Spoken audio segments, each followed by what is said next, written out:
భయలాడిన పలుకు విని కంసుడు దేవకి తల నరకబోయాడు. వసుదేవుడు మంచి మాటలతో అతని పూనికని మాన్చడానికి ప్రయత్నిస్తూ ఇలా జీవతత్వాన్ని గురించి బోధిస్తున్నాడు.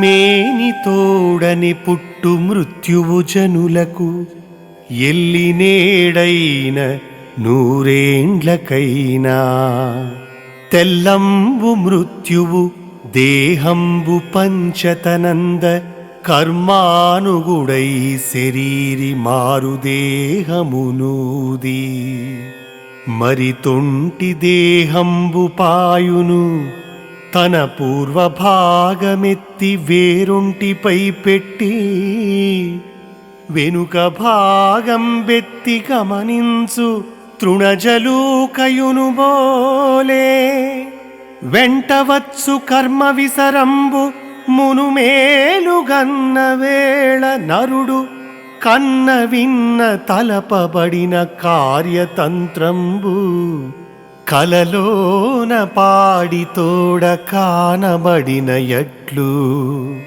ఆ ఆ ఆ